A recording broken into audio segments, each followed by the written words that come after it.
comes in the name of the Lord. Hallelujah. Hallelujah. Amen. Okay po mga kapatid, ako po'y natutuwa sa ating Panginoon. I'm so thankful and so full of joy in my heart because the Word of God is being invested and the investment is returning to the people of God. Palakpakan po natin ating Panginoon Jesus. Hallelujah. Okay, brothers and sisters, without further ado, if you have the Bible, please turn the book of First Chronicles. Excuse me. First Chronicles chapter 28, verse 20. Now the Bible says, David also said to Solomon his son, be strong and courageous, and do the work. Do not be afraid or discouraged, for the Lord your God, my God, is with you. Sabi mo sa kanila mo, God is with you. He will never fail you. Sabi mo sa kanila mo, He will never fail you. Jesus will never forsake you until all the work for the service of the temple of the Lord is finished. Shall we all close our eyes and bow our heads and take a deep breath? Enjoy the life that God has given us. Father in heaven, Lord Jesus Christ, we praise and glorify your most powerful and ever-living name. Lord, we come here with one single purpose, to be fed. Feed us until we don't want anymore. Satisfy our souls. Open our hearts and sanctify your people today. We believe in all our hearts that you are an omniscient God. You are all-knowing and you are omnipotent, Lord God. You are the Almighty God. Lord, we pray, Lord God, that you will fill our hearts and fill us to the brim. Fill our cups today with your Holy Spirit. Anoint each one of us, Lord God, from the head, from the crown of our heads, to the tip of our toes. Let us feel your anointing, Lord God. And make our hearts good ground. Send conviction. And let your excellent Spirit come upon and minister to us today. Bring unto us the remembrance of your word and help me to preach your word with power and with clarity and with all love. Help me equip your people, Lord God. This is my mission because this is our vision before you, Lord God. To conquer the minds and the hearts of people, to give glory to you in Jesus' name. And we bind all foul spirit, all devil that give us doubt. In Jesus' name we cast them out in Jesus' name.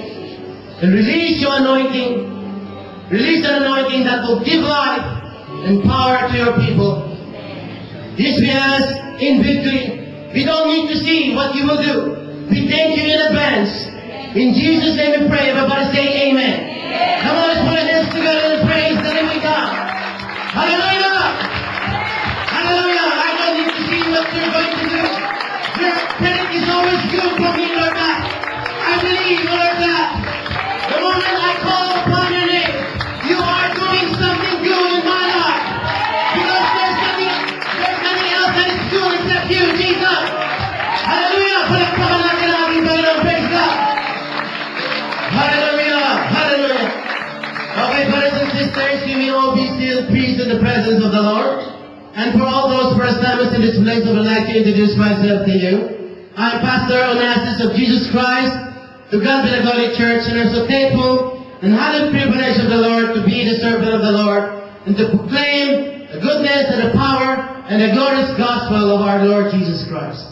Amen po ba mga kapatid? Today's topic is entitled, You Will Win, Just Do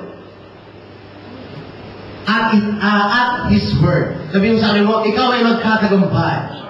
You will win. Sino po ang gustong magtagumpay? Magsabing praise the Lord. Hindi lang ako, hindi lang dapat dalawa, tatlo ang nagpapatuto dito mga kapatid. Dapat tayo nagagawan tayo mga kapatid. Dahil maraming pagpapalain ng Diyos sa araw na ito. Palakpakan natin ang ating Lord. Praise God. Hallelujah. God can transform us from a victim to a victor. And all our struggles, brothers and sisters, sisters, always remember, Jesus Christ is the strength in the middle of our struggles. Amen. In our introduction, brothers and sisters, whether we like it or not, life is a fight. Whether we like it or not, brothers and sisters, whether you are 9 or 92, whether you are rich or you are poor, whether you are able or incapacitated, whether you have a family or you're single, whether you're filthy or in poverty, all of us, brothers and sisters, we have a fight to face. Bawat isa po sa atin po, mga kapatid, hindi po tayo mawawala ng pagsubok sa buhay. And all of us, brothers and sisters, that is why all of us, God has commanded us to fight the good fight of our faith. Because my fight may not be similar or the same with your battle in life. Kanya-kanya po tayo mga pagsubok. Kaya hindi po natin pwede ikumpara, mga kapatid, ang ating sarili sa isa't isa. Because all of us, we have a race to win. Amen po mga kapatid. And all of us, brothers and sisters, most of the time, fights are not always equal, or fight is not always fair. Pag sinabi pong labanan po, mga kapatid, hindi lahat ng oras ay patas po yan. Amen po mga kapatid. Sometimes po, mga kapatid, magigihado po tayo po, mga kapatid. Ang padalas po, mga kapatid, nanghihina, nanglulupay-pay, at tayo po, mga kapatid, na halos nandun po natatakot, nalalaglag, at natutumba, at minsan umaatras na po sa pananampalataya. Dahil minsan nalalakayan po tayo sa laki at bigat ng ating mga utang, mga karamdaman, o di kaya mga pagsubok nila dinadanas po natin. Sometimes we talk about fight, brothers and sisters. It is not always fair in a fight. Amen po ba? Not all the time, fight is fair. Amen po mga kapatid. That is why, brothers and sisters, when you are in a fight, you don't try to look for your mother and cry help for your mother, because all of us, brothers and sisters, we have to face our battles. Amen po mga kapatid. And that is the responsibility and the grace of God that is given when we come to church. When we come to church, God is giving us and God is equipping us so that we can fight the good fight of faith. Magpasalamat po tayo sa ating Panginoon na bagaman tayo po ay may pagsubok, tayo po mga kapatid ay laging binibigyan ng taktik at kalakasan ng ating Panginoon sa pamamagitan po ng salita ng ating Diyos na buhay. Palakpakan po natin ang ating Panginoon. Praise God. And I can remember, brothers and sisters, when we talk about inequality, when we talk about unfairness in a fight, I can remember, brothers and sisters, the battle between David and Goliath. Sino po ang nakakaalala po, mga kapatid, nakakilala po kay David? Amen po ba? David, brothers and sisters, if I'm not mistaken, David is not physically strong or very gifted in strength like Samson. If I'm not mistaken, brothers and sisters, David is only 4 feet tall. Amen. But he is up against, amen po ba, a bigger and a much powerful opponent in the presence of Goliath. And Goliath, brothers and sisters, is 6 cubits in a span, which is equivalent to 10 feet. Amen po ba? 10-footer po, mga kapatid, si Goliath po. Goliath is 10-footer and David is only 4-footer. Amen po ba? Kung baga sa basketball po, mga kapatid, talagang dihado po talaga si David. Amen po ba? Kung baga naglaban po ang China at saka Philippines sa basketball po, mga kapatid. Talagang wala pong pinatpat po talaga, mga kapatid. And because of this inequality and unfairness in a fight, all of us, brothers and sisters, the result of which is we develop fear in our hearts. Tayo po, mga kapatid, napupuno po tayo ng takot sa ating mga puso. Amen po ba? Sometimes, brothers and sisters, we try to hide our fear in our smile. Sometimes we try to hide our fear with material blessings. But the truth is, brothers and sisters, meron tayo mga kinakatakutan sa ating buhay. And brothers and sisters, God has called us to this place because God wants to assure us that whatever it is that we are facing right now, God is always greater. Palakpakan po natin ang ating Panginoon. Praise God. Hallelujah. But because the inequality or the might of the enemy. Minsan masyadong malaki ang ating kalaban. Minsan masyadong matindi ang ating mga pagsubok.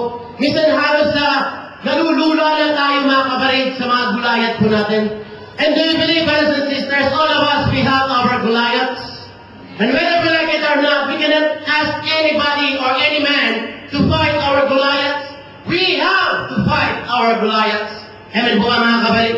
The pastor is here to train you, to give you the word of God. But brothers and sisters, whether we like it or not, the coach cannot meddle inside the ring. Pagpasok po mga kapatid ni Pacquiao, si Pacquiao na at yung kalaban niya mga kapatid, ang naandun sa ring po mga kapatid. At ganoon din tayo, we can never run away from your Goliath. The more you run away from your Goliath, the more your Goliath will run after you. Amen po ba? And sometimes we have Goliaths in our finances. Sometimes we have Goliaths in our emotions. Sometimes we have Goliaths in our health. But whether we like it or not, brothers and sisters, one fine day we have to face and conquer our giants. And do you believe, brothers and sisters, David may not be as big as his Goliath, but David is big in his heart because there is a giant in David's heart. And I believe, brothers and sisters, that all of us, we will not be here if you didn't have a giant in your heart. But that giant must be awakened. Palakpakan po natin ang ating Lord. Praise God. And thirdly, brothers and sisters, because of the intensity or the might of the enemy, sometimes we develop fear, worry, and insecurity. Brothers and sisters, God doesn't want us to worry, because worrying will never change the outcome of the situation. No matter how much you worry, you will never change the outcome of the situation. Miski anong pindot mo sa elevator, hindi mo mapapabilis ang takbo ng elevator. Amen po ba? Miski na late ka na mga kabad, pindot ka ng pindot. Amen po ba mga kabad? You can never change the outcome. Amen po ba mga kapatid? Amen po ba? At sabi po natin Panginoon, ang outcome po mga kapatid, kapag tayo nananampalataya, if you live by faith and not by sight, tayo ang tagumpay sa dulo. Kaya huwag ka nang mag-alala. Palakpakan natin ang ating Diyos, mga. Palakpakan natin ang ating Lord, mga anak ng Diyos. Amen. Thirdly, because of the magnitude of the enemy, because of the intensity of the attack that is being inflicted to us, sometimes we feel very insecure. Amen po ba? Minsan, ang hirap ay paliwanag kapag tayo po ay na-insecure. Sometimes if you do not have the money in your hand, sometimes if you see other people being blessed and you are not being blessed, if you see other people having joy and you do not have joy, sometimes whether you like it or not, there are certain silent frustrations in our hearts. And po mga kapatid. And because of these, brothers and sisters, we fall into the trap of fear, worry, and insecurity. But brothers and sisters, God has called us to fight the good fight of faith. God has called us to become warriors. Lahat ng mga warriors magsabing praise the Lord. Pag may labanan ka sa buhay mo, ibig sabihin may humahamon sa'yo. At kapag kakampi mo ang Diyos, siguradong may hahamon sa'yo. Amen po ba? Pag kakampi mo si Kristo, kalaban mo ang Diablo. Di ba na ng kakampi mo? Amen po ba? Si Kristo, kalaban mo ang Diablo. Dahil mas mahirap kalaban ng Diyos. Palakpakan natin ang ating Lord. Praise God. Pero kapag kakampi mo ang Diyos, mga kapalit, umasa, siling may kumakalaban sa atin po, mga kapalit. But whether we like it or not, there's a time to cry, but there's a time to fight. Amen po, mga kapatid. Hindi lahat ng crying will not solve anything po, mga kapatid. But if you fight the good fight of faith, mga kapatid, why mapapala ka? Because all of us, brothers and sisters, in 2 Timothy chapter 2, verse 3, the Bible says what? The Bible says, join me in suffering like a good soldier of Christ. All of us, we are called as a soldier of Christ. Soldier of Christ, SOC, mga kapatid. Dapat bawat isa sa atin po, mga kapatid, may tatak tayong SOC. Amen po ba? Soldier of Christ po tayo po, mga kapatid. Mga sundalo ni Kristo. sundalo ka ni Kristo, hinaharap mo ang kalaban mo at hindi mo tinatakbuhan ang kalaban mo. Pag sinabing, you are a soldier of Christ, you are facing the enemy and you're not running away from the enemy. Amen po ba? Pag sinabing, you are a soldier of Christ, amen po mga kapatid, lalo kang tinatamaan, lalo kang tumatapang. Amen po ba mga kapatid? Pag sinabing ikaw ay sundalo ng Diyos, ang motto natin, patay kung patay, palakpakan natin ang ating Lord. Praise God! Hallelujah! You have to learn how to fight the good fight of faith. Why? Because we are called to become warriors and not warriors. We are warriors, not warriors. Amen po ba? Magkaiba po yan. Pag sinabing warriors, mga kapatid, tagalaban po. Pag sinabing warriors, taga-alala. Sabihin mo sa katabi mo, ano ka ba? Warrior ka ba? O warrior? God wants us to become warriors. Pag may problema ka, pag may pagsubok ka sa opisina, pag may pagsubok ka sa pamilya mo, may pagsubok ka sa karamdaman mo, ang sabi ng Panginoon, umasa ka at huwag kang magmoy-moy. Palakpakan natin ang ating Lord. Praise God! Hallelujah! Otherwise, we have to fight the good fight of faith. We are called to fight. Warriors are called to fight. They are called in battle. They are not called to enjoy life. They are called to fight in the middle of a terrain where nobody wants to go. Amen po mga kapatid. And warriors, brothers and sisters, they have a mission to fulfill. And as long as their mission is not complete, they will not go back. Why? Because all of us, brothers and sisters, we have a goal. Lahat na may goal, masabing praise the Lord. At magpasalamat tayo, may goal tayo. Ibig sabihin, may dadalhan tayo. Palakpakan natin ang ating Lord. Praise God. And the blessing of God, brothers and sisters, is dependent. If you are a warrior, God will bless us in accordance to our faith. And if our faith is a warrior faith, then God will not deny His blessing upon us. But if we are a warrior of faith, tayo po ay nag-aalala, then we will not receive anything from the Lord. Amen po ba? That is why, brothers and sisters, if we are a warrior, it is about time that we transform ourselves from being a warrior to a true warrior.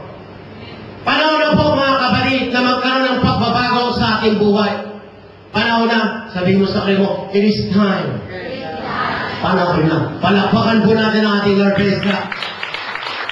And how do we transform a warrior to a warrior? The Bible says in 1 Chronicles chapter 28 verse 20, David also said to Solomon his son, be strong and courageous. Ikaw daw ay magpakalakas at magpakatatag at magpakatapang. It is time. There is a time to be fearful, but there is a time to be brave. May panahon na tayo natatakot, but hindi lahat ng panahon dapat kang takot. Dapat magpakatapang ka. And being strong and being courageous is an instruction from the Lord. It is a command by the Lord. And whether we like it or not, if you will not fight and if you will not be courageous, amen po ba? Whether we like it or not, brothers and sisters, as I mentioned a while ago, it will keep on following us. Because anything that you do not settle will remain unsettled. Amen po ba mga kapatid? David said to Solomon his son, be strong and courageous and do the work. Do not be afraid or discouraged. For the Lord my God is with you. He will not fail you or forsake you until all the work for the service of the temple of the Lord is finished. Kailangan po mga kapatid, tayo na po ay magpakatatag at magpakatapang. Iba po ang makapang sa galit. Iba ang matapang sa galit. Amen po mga kapatid. Ang gusto ng ating Panginoon, tayo na po ay maging matapang at hindi po tayo maging magagalitin. Palakpakan po natin ang ating Lord. Praise God. Hallelujah. Have courage. Now what I mean by courage, brothers and sisters, Courage means we have to be brave. I paused for a little while because I wanted to sink into our spirit. We have to be brave. Because whether we like it or not, we will see people things in life. If you do not see people things in life, I guarantee you, just live a little longer, you will be able to see that. Amen po ba? But whether we like it or not, brothers and sisters, we have to develop this character of bravery in our hearts. Courage means we have to be brave. Courage means we have to be daring. You have to be daring. Amen po ba? Yung ibang mga babae po, mga kapatid, mabuti pa yung damit. Amen po ba? Uy, grabe naman yung suot ko, napaka-daring. Amen po ba? Natitipid sa tela po, mga kapatid. Very daring po, mga kapatid. Kung nagagawa po natin yan sa kalokohan, bakit hindi natin gawin yan sa katotohanan? Palakpakan natin ang ating Lord. Praise God! Hallelujah! Be brave! We have to be daring! You gotta have some guts, man! Where's your guts? No guts, no glory! When you say you have courage, you are fearless. Wala kang takot. Amen po ba? Pag sinabing ikaw ay matapang, basahin ka na! Ilang gatang!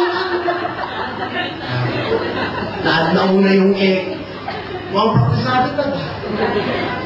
When you say you have courage, you are lion-hearted. Sino po ang mga lion-hearted? Masabing praise the Lord. Parang may leon ka sa puso mo na umaatulog. You must have that lion heart. Amen po ba? Fearless. Amen. When I say that you are brave, you have courage, you have the nerves to stand until the end. Amen. Hanggang matapos ang 12 rounds, I will have the nerves to stand and fight. Hanggang hindi na natapos yung 4 rounds, 4 quarters, I will stand up and fight. When I talk about courage, brothers and sisters, that is being a hero.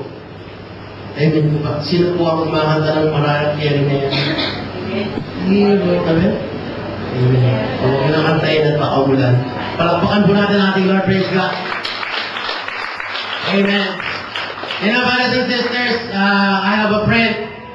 Amen. In fact, he's a patient of mine. And they are Japanese. You know, Japanese, very small. They don't have the height. Amen. And most of the time, they're bow-legged, you know. They don't have the fat. They're small, and then they're, you know. And then, they went to this country, and then, in that country, there is a bungee jump. You know bungee jump? You know what's a bungee jump? They actually they tie your feet together and they throw you off the bridge, and then you're hanging upside down with a rubber band, and then that rubber band is holding your life. Amen po ba mga kapatid? And 4 of them dare each other. Hinama nila yung they dare each other. Are you really brave? Are you really courageous? Yes, I'm very brave. Very brave.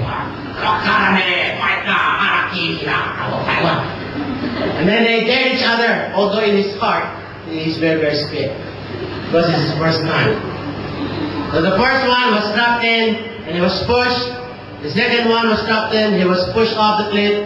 The third one was pushed off, and the last one was pushed off. Amen po ba? All of them, brothers and sisters, they have overcome their fear of dying and falling off the cliff. Amen po mga kapatid.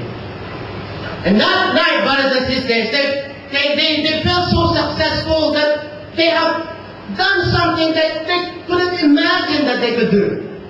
Amen po ba? Napagtagumpay na isang bagay na akala na hindi lang kayang gawin.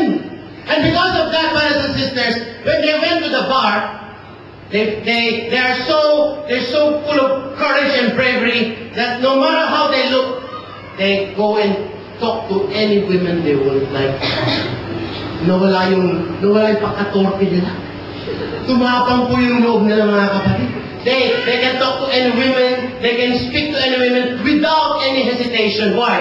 Because they have conquered their fears. And that is the gift from God. If you can conquer your fears, all things are possible. Palakpakan natin natin, Lord, praise God. You can release the biggest hindrance in ourselves and the blessing before us is ourselves. Ang pinakamalaking hadlang para hindi natin makakuha. The biggest hindrance is our fears. Natatakot po tayo po, mga kapatid. But do you know, brothers and sisters, lahat ng mga kinakatakutan natin, mga kapatid, hindi naman talaga dapat natin yan katakutan. Because God has conquered. Palakpakan po natin natin, Lord. Praise God. Hallelujah. Now the question is, how do you develop courage and develop an overcoming attitude? How do we have courage? How do we develop bravery? How do we become a hero? How do we overcome? Paano ba tayo magkatagumpay? Amen po ba, mga kapatid? Sino ang gustong tumapang mo sabihin, praise the Lord? Now the Bible says what in 1 Samuel chapter 17 verse 4 to 6, a champion named Goliath, who was from Gath, came out of the Philistine camp. His height was 6 cubits and a span. He had a bronze helmet and on his head, and wore a coat of scale armor of bronze weighing 5,000 shekels. On his leg he wore bronze greaves, and a bronze javelin was slung on his back. Brothers and sisters, let me just give you a little scenario about Goliath. Goliath is 10 feet tall. And his armor is 50 kilos. Isang kabang bigas, yung ano pa lang niya, yung breastplate niya. Amen. Sino po nakakabuo na isang kabang bigas? Sa kanya po, mga kapatid, parang ano lang yun, parang kurbata lang ni Goliath yun. Amen po ba? Ganong katindi po, mga kapatid, si Goliath po, mga kapatid. And all of us, brothers and sisters, the reason why we are developing fear, worry, and anxiety whenever we are faced with trials or temptations or challenges in life is because we cannot develop courage because we look at the magnitude of the enemy. We focus on what the enemy can do against us rather than what we can do against him. Amen po, mga kapatid. Palakpakan po natin ang ating Lord. Praise God. Pag sila kung gustong tumapang, huwag mong tignan yung laki ng kalaban mo. Tignan mo ang laki ng Diyos mo. Palakpakan natin ang ating Lord. Praise God. Hallelujah. Mas malaki ang Diyos, mga kapatid, kaysa sa cancer. Mas malaki ang Diyos kaysa sa MON. Mas malaki ang Diyos kaysa sa boss mo. Mas malaki ang Diyos. If God says, I will promote you, no devil in hell can stop you from receiving that blessing. Because God is greater, God is higher, God is almighty. Palakpakan natin ang ating Panginoon. And you have to convince yourself, you have to convince your mind that God is greater. Mas malaki pa rin ang Diyos ko. Because we will never develop courage, brothers and sisters, if you keep on magnifying the problem and keep on shrinking your God. Hindi mo masasolve ang problema mo at hindi pa ulit-ulit lang yan, mga kapatid. Pabalik-balik lang. Guess what? After 30 years, 20 years po, mga kapatid, naandyan ka pa rin sa sitwasyon na yan. Why? Because you never magnify your God. It is time to magnify our God. Yes, we praise God. Yes, we sing to our God. But brothers and sisters, we have to magnify God in the middle of our battles. Amen po, mga kapatid. And magnifying God, brothers and sisters, does not depend on your emotion. Whether you feel or you don't feel, whether you are in the mood or you're not in the mood, God is still big. Palakpakan po natin natin, Lord, praise God. Hallelujah. We must never magnify the problem. Huwag mong palakihin ng palakihin ng palakihin. Diretso na po, mga kapatid. Kaya lang naman lumalaki ang problema kasi hinahaluan natin na emotion. Paano na ngayon kapag hindi na-approve? Paano na ngayon yan kapag hindi ako gumaling? Paano na yung mga anak ko? Paano na? Huwag tayong kumanta ng paano na. Palakpakan po natin ang ating Lord. Praise God. Amen. Whenever I get around, brothers and sisters, sometimes, because of our humanity, we tend to see problems as bigger than they are. But always remember, brothers and sisters, when you have fear, when you have a worry, when you have a problem with your past, when you have a problem with your wife, or when you have problems with your unanswered prayers, always remember that these troubles and these trials are bigger than what they are. They are just a shadow of the real image of the issue. Amen. Shadows are always bigger. Amen po ba mga kapatid? Than what they are. Kaya yung problema mo, huwag mong malaking yan dahil maliit lang yan. Palakpakan natin ang ating Lord. Praise God. Hallelujah. But how do we magnify our faith and reduce our enemies? The Bible says in 1 Samuel chapter 17, verse 36 to 33 to 36, Saul replied, "You are not able to go out against the Philistines and fight him. You are only a young man." Na-bless nga ako kay sister, mga kapatid minamaliit siya ng employer niya. Amen po ba? But do you know, brothers and sisters, small things come, amen po ba? Great things come in small packages. Mas maliit, mas nakakapuin. Amen po ba? Small things are powerful things. Di ba yung mga dinamita, maliit lang siya, pero pag sumabog po, mga kapatid, naandun ang power po, mga kapatid. Ganon din po tayo po, mga kapatid. On the outside, we may look insignificant because we are not as talented as other people. We may not have all the degrees that they have. You may not have the money that they have. But brothers and sisters, you do not need anything. You only need Jesus Christ. Because in Him, you have everything. Palakpakan natin natin your praise God. You are not able to go out against this Philistine because you are only young. There are a lot of times, brothers and sisters, people will try to disappoint you. People will try to bring you down. But don't let it stick into your mind. Amen po mga kapatid. He has been a warrior from his youth. Verse 34. But David said to Saul, "Your servant has been keeping his father's sheep. When a lion or a bear came and carried off the sheep from the flock." Verse 35. "I went after it, struck it, and rescued the sheep from its mouth. When it turned to me, I seized it by its hair and struck and killed it." What I mean by this, brothers and sisters, kapag tayo po ay nalalakihan na sa ating mga problema o di kaya mga pagsubok o di kaya nakahabaan ka na o di kaya natatagalan ka na sa problema mo, wala ka ibang kailangan gawin kundi ano? Tignan mo yung mga dati mong napagtagumpayan. Amen po ba? It is always good to look back on your past victories. Palakpakan po natin ang ating Panginoon. Praise God. Hallelujah. Hallelujah. Alam niyo po mga kapatid, sometimes we ask God, "Panginoon, bakit ako kailangan dumanas nito? Panginoon, bakit kailangan mawala pa siya sa buhay ko? Bakit kailangan magkaroon pa ako ng karamdaman? Bakit kailangan ako dumaan pa ng ganitong pagsubok sa aking buhay? Why do I have to do this? Why do I have to go through that? Aren't you a blessing, God?" But do you know, brothers and sisters, God's blessing is disguised in our trials. Amen po ba mga kapatid? Kanya nga may kante, "You make me stronger, baby, by saying goodbye."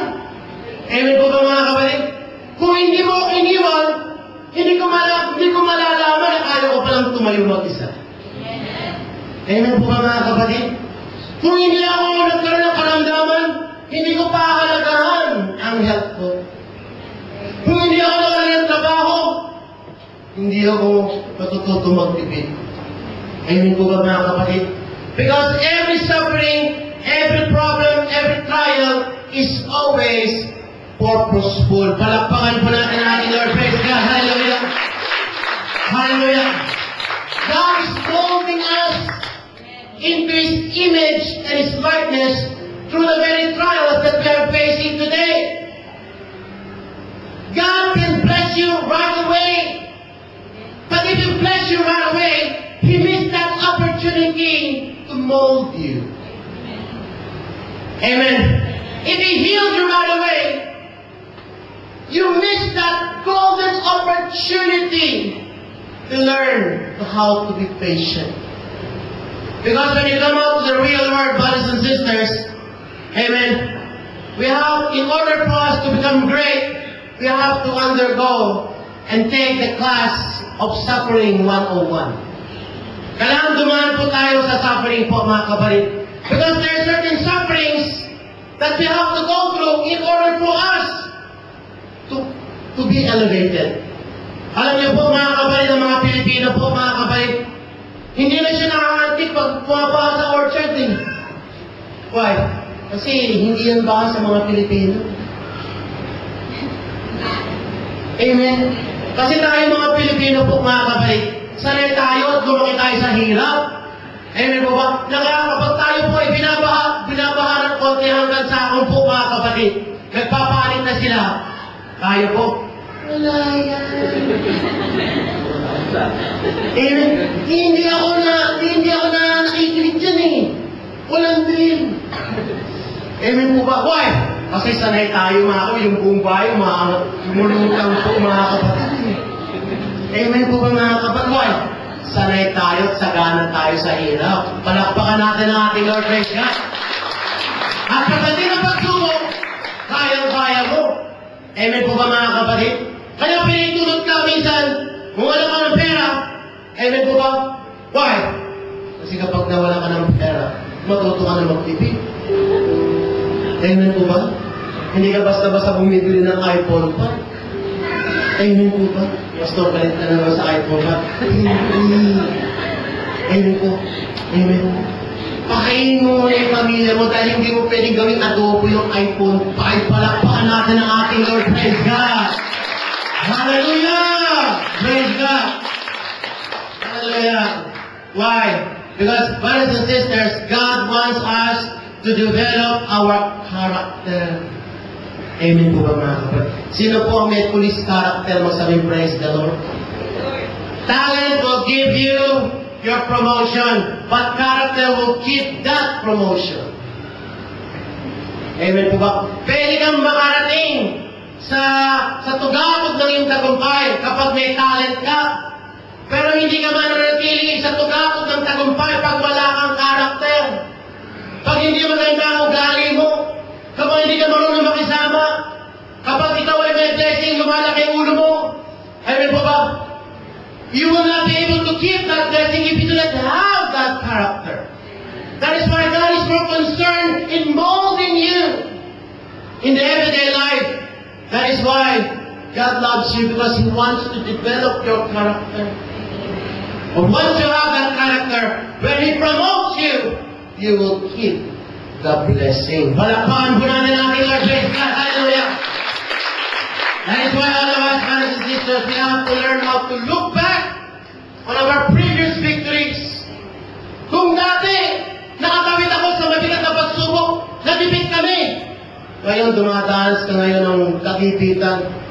Amen po ba? Huwag ka nang matakot. Why? Survivor ka. Amen. Sabi mo sa kanila mo, survivor ka. Survivor ka. Why? Nakarating ka hanggang ngayon eh. Amen po ba, mga kapatid? Nung dati, nung iniwan ka ng girlfriend mo, boyfriend mo, alam mo, hindi mo na kaya mabuhay. Eh bakit buhay ka pa ngayon? Kasi survivor ka na. Palakpakan natin ang ating Lord. Praise God. Hallelujah! Lahat ng mga natin sa praise God. Do not consider the magnitude of the problem. Consider God who is your strength in the middle of the battle. Palakpakan natin ang ating Lord. Praise God. Hallelujah! What I mean by this, brothers and sisters, we have to learn how to energize our faith and magnify God instead of magnifying the enemy. We magnify God instead of magnifying the attack. Amen po ba, mga kapatid? Kailangan pinapalaki natin yung faith natin. Hindi yung pinuputok natin yung faith natin kapag tayo po ay may pagsubok po, mga kapatid. At nagtatanong pa po tayo sa ating Panginoon, bakit tayo pinahintulot sa mga problema na yan?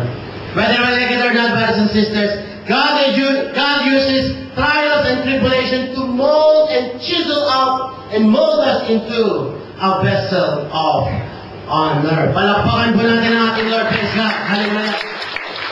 So kapag tayo po mga kapatid, dumadaan po sa isang pagsubok, o di kaya dumadaan po tayo sa isang trial, o di kaya unanswered prayer, God is challenging you to become brave and be courageous. To be a warrior and not a warrior. Amen po ba mga kapatid? But how do we energize our faith when we go to different trials and tribulation? The Bible says in Matthew chapter 17 verse 18 to 21, and Jesus rebuked the demon. Naniniwala ba kayo mga kapatid na may demonyo po? Yes. Minsan sa opisina, minsan sa interview, may humaadlaw ng blessing. Sino po ang gusto makatanggap na ng blessing? Magsabing praise the Lord. Palalasin mo! Palakpakan natin ang ating Lord, praise God! Nauutusan naman pa rin demonyo eh. Pwede ba lumabas ka muna? Di ba pag may magalo, pwede ba tumama na mag-ingay? Palalasin mo yung demonyo! I rebuke you in Jesus' name! Amen po ba mga kapatid? Nandun nga ako sa tondo mga kapatid eh. Amen po ba? Bago pa lang Bible teacher, in-invite ko doon yung mga magnanakaw, mga nagnanakaw ng cellphone, amen po ba, mga halang sa bituka mga kapatid. Andun sila, mga 30 sila doon mga kapatid, at nag-pray ako. Sa pangalan ni Jesus, lumayas kayo mga demonyo sa pangalan ni Jesus. Pag dilat ko mga kapatid, natuloy ang lahat na. Hindi yung demonyo. Yung demonyo na nagbibigay ng lahat. Naniniwala ka sa o palagpakan natin Lord Jesus.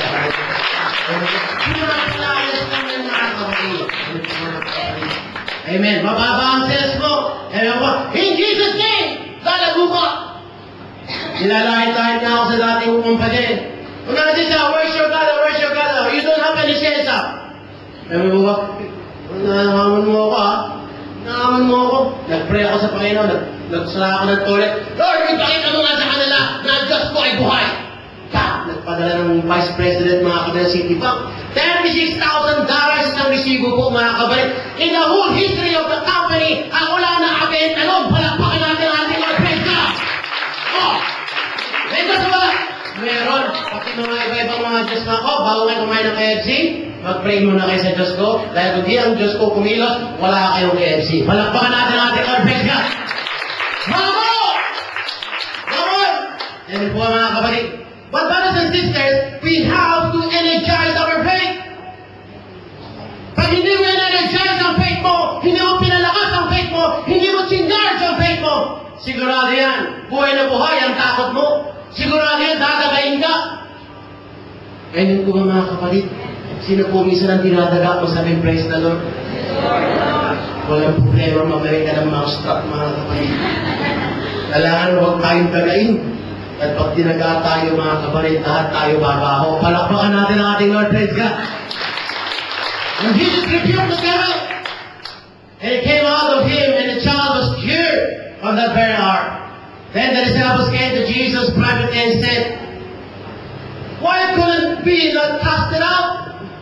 Amen po ba? Minsan po mga kapatid na kapag papalais, dapat magpalais na ng demonyo. Amen? Sa opisina, bago ka magtrabaho, magpalais na ng demonyo doon. Pag may nag-aaway sa opisina, magpalais na ng demonyo doon. Amen po ba mga kapatid? Makukulat ka, yung umaaway siya yung boss, ikaw na ipapalit ng Lord doon. Amen po ba? Palayasin mo. Amen po ba? Ang tanong, baka hindi lumalayas? At kapag hindi lumayas, tayo po, timing natatakot. Amen po ba? Dapat tayong nananakot, hindi tayong tinatakot. Amen. Sino mga magtakot po sabihin, praise the Lord? Minsan natatakot din tayo mga kapatid. Verse 20 says, the Bible says, so Jesus said to them, because of your unbelief, asa na tayo? Because of your unbelief, for surely I say to you, if you have faith as a mustard seed, you will say to this mountain, move here to there, and it will move, and nothing will be impossible for you. Naniniwala ba kayo mga kabay sa mga naghahanap ng pass? Bibigyan ka lang ng Lord ng pass? Ay, naniniwala mga kabay na naghahanap ng promotion? Bibigyan ka ng Lord ng promotion? Sino naghahanap ng hindi mo sabi, praise the Lord? Ipakita mo yung faith mo para ipakita niya ang pangako niya. Palakpakan natin ang ating Lord, praise God! Hallelujah! sisters, may sikreto. Sabi mo sa kanila, may secret.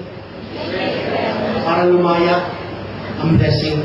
Sinong gustong malaman ang secret ng blessing? Sabi, praise the Lord. So Jesus said to them, because of your unbelief, surely I say to you, if you have faith as a mustard seed, you will say to this mountain, move here to there, and it will move, and nothing is impossible for you. Verse 21, ito na ang secret. However, this kind does not go out except by prayer. Sino po mga kapatid ang gustong makatanggap ng blessing? Masabing, praise the Lord. Mag-pray ka at huwag ka raw mag-worry. Mag-pray ka at huwag ka mag-panic. Mag-pray ka at huwag mong guluhin si sister, si brother. Mag-pray ka.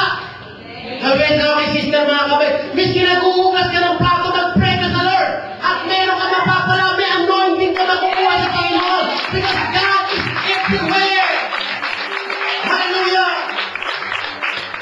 Prayer can move mountains. Amen. But God said, in order for us to overcome our trials, in order for us to unleash the change that is binding every Christian, we have to release the blessing of God. Last week I discussed, brothers and sisters, that we are waiting on God. But in reality, God is waiting for us. God is waiting for us to pray and to fast. Why? Because when we pray, we move God. But God said, we have to pray and we have to fast. Why? Because prayer moves God, but fasting moves us to God. Kapag tayo ay nagpe-pray, gusto natin pakilusin ang Panginoon. Pero kapag tayo nag-aayuno, tayo ay kikilos para makasunod tayo sa Panginoon. Palakpakan natin ang ating Lord. Praise God. Kaya kapag kumilos ka, ayon sa kalooban ng ating Panginoon, sigurado yan, mamamatay yung takot at mabubuhay ang tapang. Gaano ka imposible naman ang sitwasyon? Harap ka at hindi ka matatakot, hindi ka maduduwag. And do you know, brothers and sisters, one sign that we are being covered of our trials when we procrastinate. Pag sinabi pinoprocrastinate, pinapabukas-bukas natin, tsaka na lang. Ayaw ng ating Panginoon, pinapabukas-bukas natin yung pwede natin gawin ngayon. What you can do today, you do not try to do tomorrow. And that is a sign that we are fearful. Natatakot po tayo, mga kapatid. We are fearful to fail. May takot tayo masawi. But always remember, brothers and sisters, God is mighty to save. Palakpakan natin ang ating Lord. Praise God. What I mean by this? Why do we have to fast? And why do we have to pray? Because the Bible says in 2 Corinthians chapter 10, verse 4 to 5, for the weapons of our warfare are not carnal, but mighty in God for pulling down strongholds. Verse 5, casting down arguments and every high thing that exalts itself against the knowledge of God, bringing every thought into captivity to the obedience of Christ. What do I mean by this, brothers and sisters?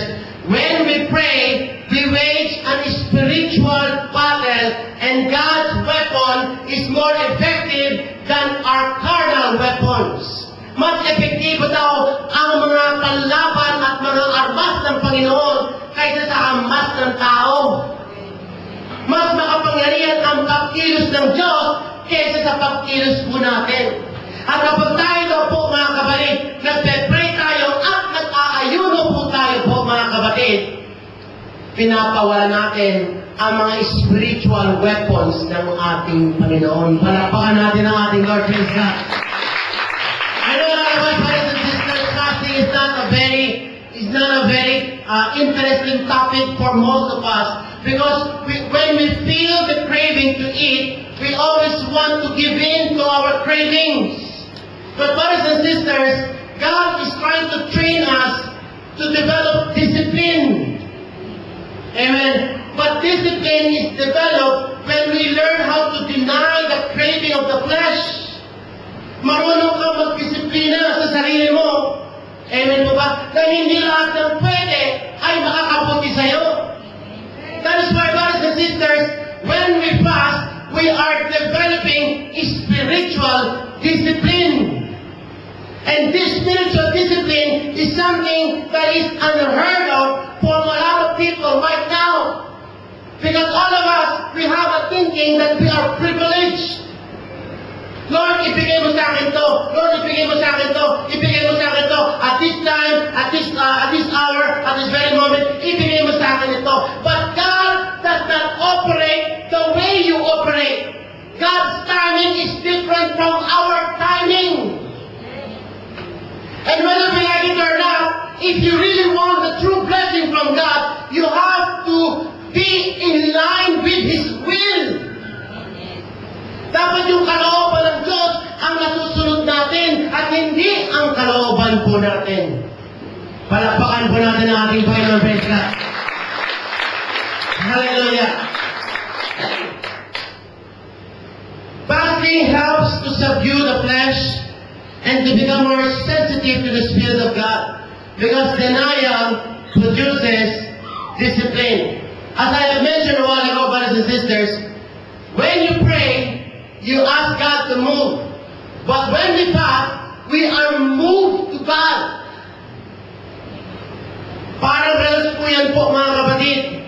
The second hand is moving towards the hour hand. When we fast, we are moving towards God. We are moving towards the will of God. We are allowing ourselves to be under the will of God. Amen po ba? Kung gusto natin ang tunay na tagumpay, mga kapatid, dapat naka-align tayo sa Panginoon. Kumbaga sa, ano ba yun? Pero ba yun? Amen? A, B, C. Amen? Kapag mali ang pinilahan mo, lahat ng nakapila doon ay mali. Tanggal. Ejected sila sa game. Wala na silang chance manalo ng 1 million. Why? Mali ang kanilang pinilahan. Amen?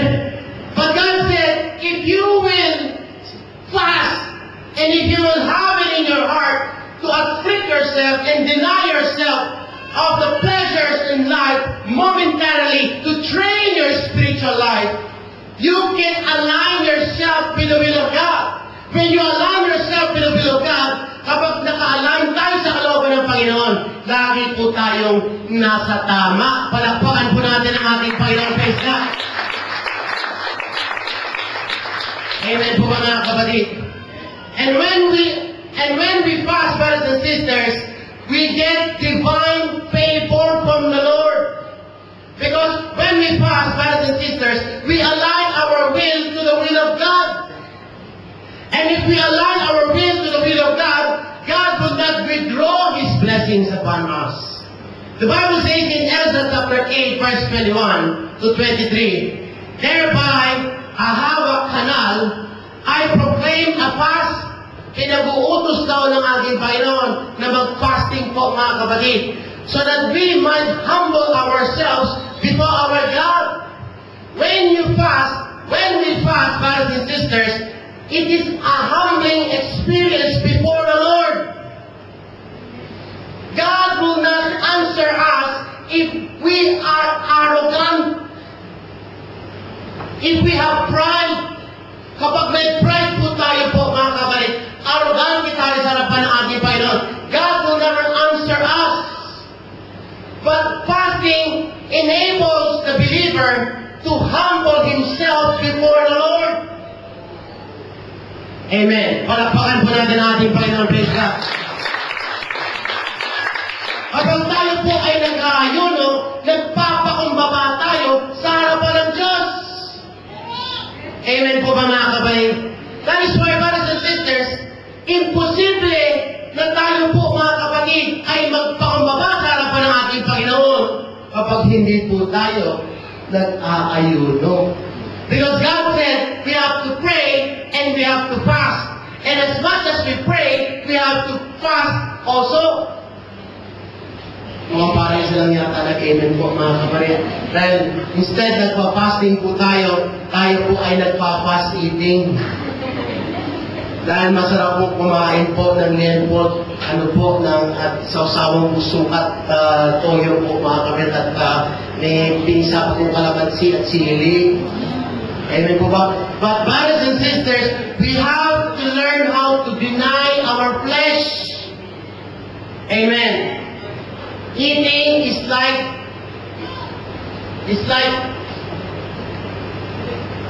can't say the word.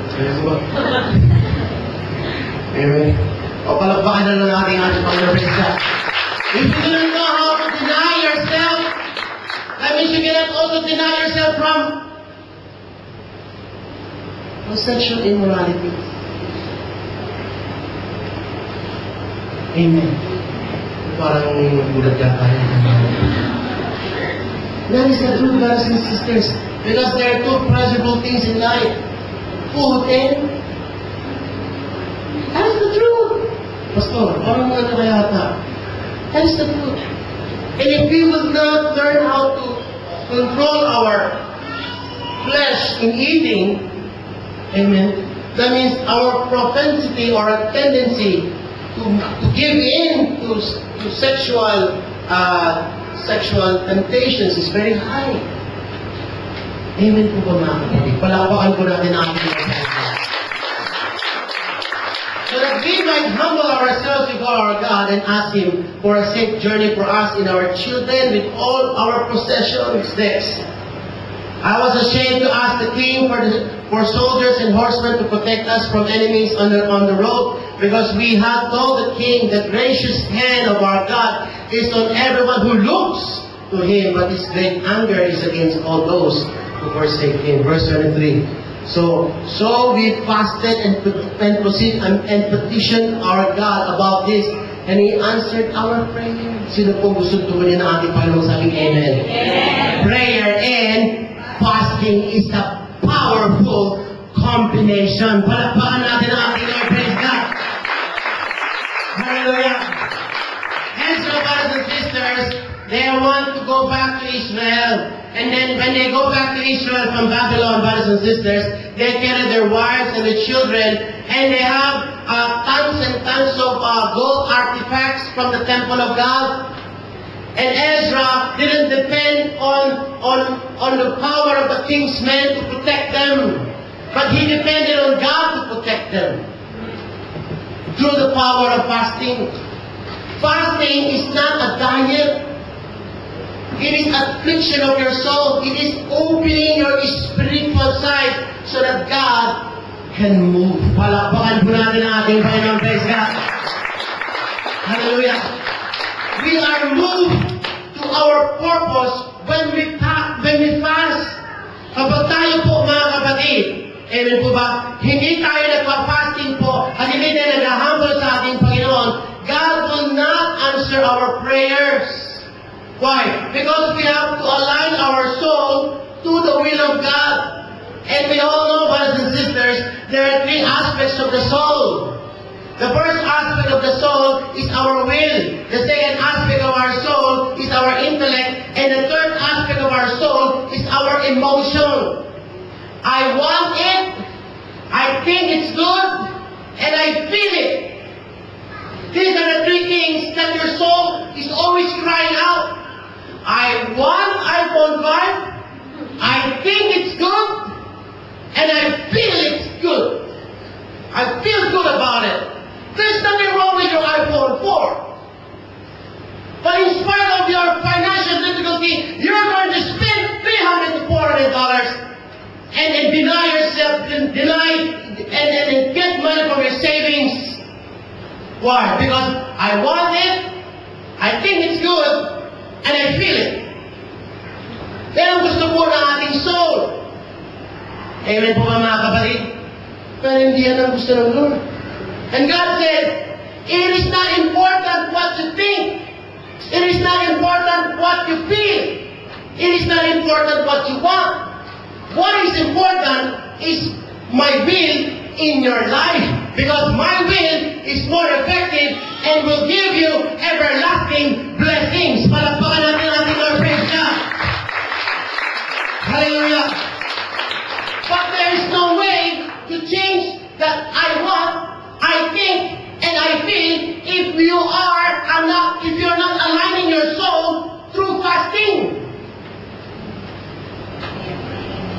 Piling kontra ka sa kalooban ng Panginoon.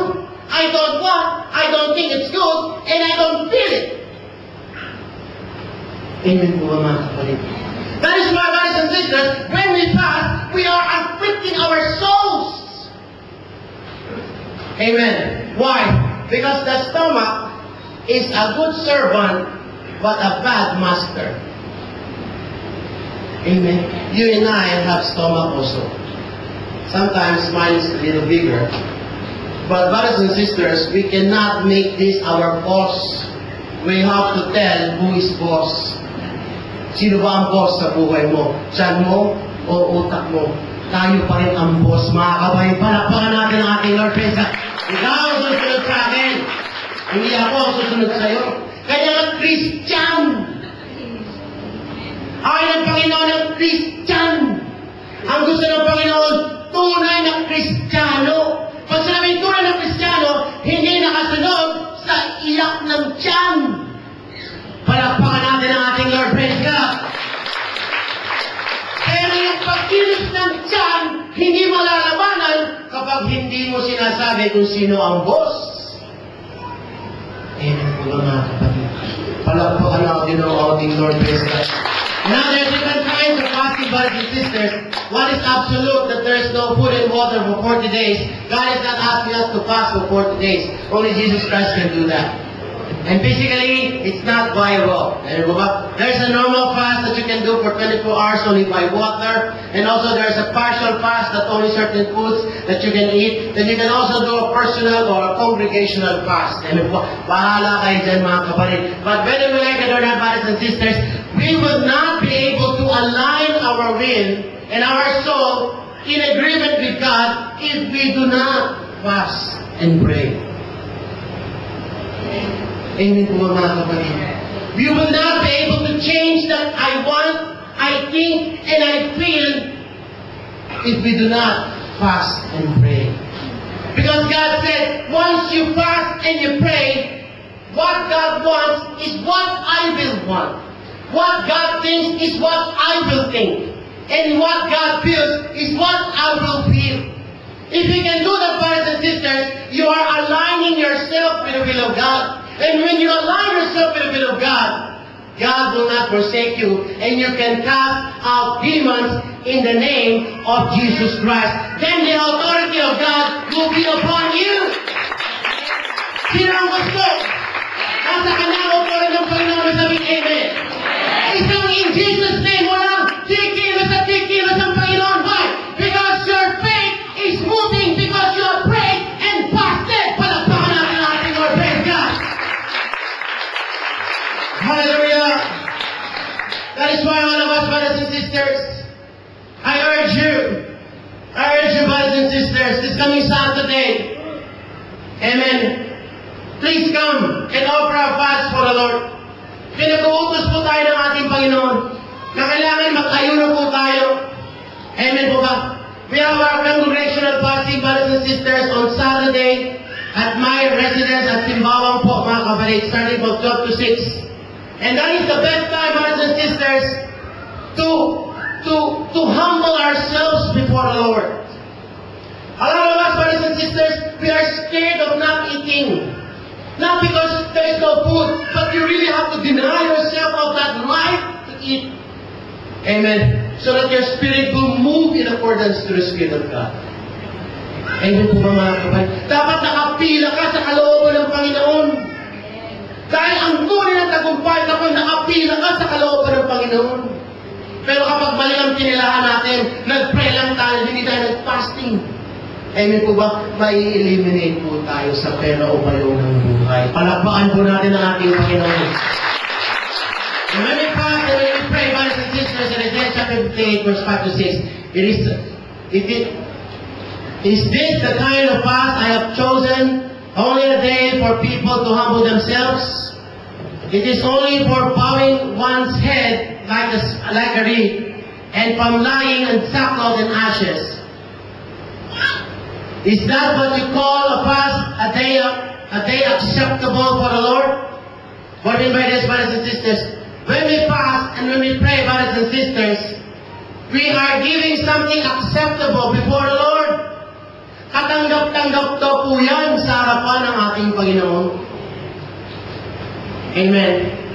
Parang isa lang yata nag-amen po mga kapatid. You can see the wonders of blessing. Our lives will be a complete mess and disaster without fasting and praying. Amen. If God is asking us to fast, our hearts must not rebel against the Lord. We must submit to our God. We must allow ourselves to be under the authority of the Lord. Amen po mga kapatid. Kung hindi ka makapag-full fast, edi mag-partial fast ka. Because what's important, brothers and sisters, is your heart before the Lord. It is our heart that is rebellious and arrogant before the Lord. And through fasting, you are humbling ourselves before God. And God said, we must humble ourselves. You cannot ask God to humble you. We have to humble ourselves before the Lord. Tayo ang magpapakumbaba. Dahil kapag siya ang nagbaba, God will humiliate us. Amen po ba mga kapatid? You'd rather humble yourself than make God humble you. Palakpakan po natin ang ating Panginoon. Praise God. Hallelujah, hallelujah, praise God. The power of the Lord will be released when you obey the word of God. Once you hear the voice of God, we have to learn to obey. Because God will not give any instruction that will not be of benefit for us. Pinag-uutos po tayo ng ating Panginoon na tayo po ay mag-fasting at mag-ayuno. Why? Because this is acceptable before the Lord. Ito po ay dapat na gawin po natin sa harapan ng ating Panginoon. I know you will not enjoy fasting, but I guarantee you, after you have been victorious in your fasting, God will open the windows of heaven to bless you. Because there is no something that you have equipped with yourself that God will not see and God will not bless and reward. Makikita ng Panginoon ang pagsusumikap mo na makasunod sa kalooban niya. At sigurado yan, i-bless ka ng ating Diyos na buhay. Amen po ba? When we fast, when we pray, brothers and sisters, you release your burden. Nakakawala ka sa burden. Because, as I mentioned a while ago, when we fast, brothers and sisters, you are waging a spiritual weapon. You are releasing yourself, brothers and sisters, from the chains of the enemy. A lot of us, we are in change in our emotion. A lot of us, we are in change in our hearts. A lot of us, we are in change in our health. Hindi tayo makakawala, mga kapatid. Nakagabos po tayo lahat, mga kapatid. Pero sa pamamagitan ng fasting and praying, nakakawala tayo at nakakalaya tayo at lumilipad ka, mga kapatid. Gumagahan ka. Why? Because you are released and you obey the voice of God. Hallelujah. Nakakalaya tayo, mga kapatid. And lastly, brothers and sisters, when you fast and when you pray, you break the yoke. May nakapali, may nawawasak, may nakatanggal po sa atin po, mga kapatid. Amen po ba? May nakatanggal na nakatagan sa'yo. Marami sa atin po, mga kapatid. Kumain ka na, natulog ka na, may pera ka naman, bakit hindi ka masaya? Maganda ang trabaho mo, maganda ang asawa mo, maganda ang mga anak mo, bakit malungkot ka? Halos masaya na ang lahat. At masaya ka na sa trabaho mo, mag-maya, mag-resign ka, lilipat ka naman sa trabaho mo. Why? Kasi parang may kulang. Our works and our profession, anything that is material and tangible will never satisfy the inner craving of our soul. Only the presence of God, only the touch of the Holy Spirit will enable you to break and be free from that yoke of bondage. Makakagaan ka. And if I were you, brothers and sisters, kung ayaw mong tumagal pa ang sitwasyon mo, the Bible says we have to obey.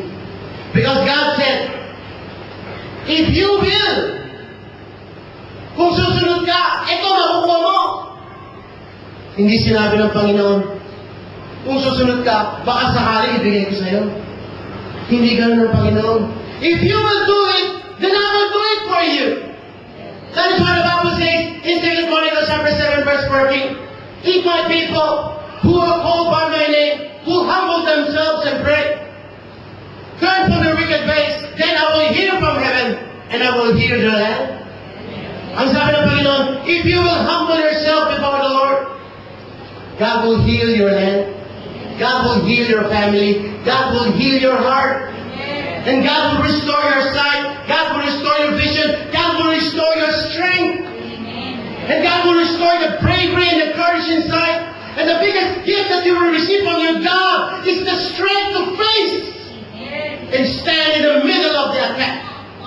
Alam ko marami sa ating batbat tayo ng problema, batbat tayo ng pagsubok, kabi-kabila mga kabalik. But you're trying to fight the good fight of faith through the flesh. It's not going to work. That is what the Lord said. We have to wage our war through the spiritual side and break free from our carnality and move on to our spirituality through the power of fasting. Because there are certain things that you can achieve when you fast that you can never achieve when you don't fast. When you just pray. Palakpakan po natin ating Panginoon mga kapatid. That is why, brothers and sisters, when we fast, we humble ourselves before the Lord. Why do we need to humble ourselves? When you are at the lowest, you can never fall. If you are in your lowest, there's no way you can fall. Kapag mababa ka, hindi ka na pwedeng malaglag. Dahil mababa ka na. Amen po mga kapatid. Ganun ang ginagawa natin sa sarili natin. Kapag tayo po ay nagpa-fast and nagpa-pray, binababa natin ang sarili natin. Pag binaba mong sarili mo, hindi ka na pwedeng itulak pa ng demonyo. Why? Kasi wala ka na lalaglagan ba? Kasi mababa ka naman. Pero kapag ikaw ay mataas, ayaw mo mag-fasting, ayaw mo mag-prayer, amen po ba? Isang tulak sa atin ang demonyo, malalaglag po tayo. The higher we want, the harder we fall. Pero kapag tayo nagpakumbaba sa Panginoon, kung saan yung mababa, doon ka, nakakasigurado ka. Hindi ka nalalaglag. Kasi wala ka na rin lalaglag. Pag nasa ibaba ka, umasa ka. Itataas ka naman ng Panginoon. Why? Because there's no way when you are down that you go up. Palagpakan natin aking Panginoon. So celebrate, praise God. Hallelujah. Hallelujah. Praise God. Hallelujah. Ang shaking na tayo. Ang shaking.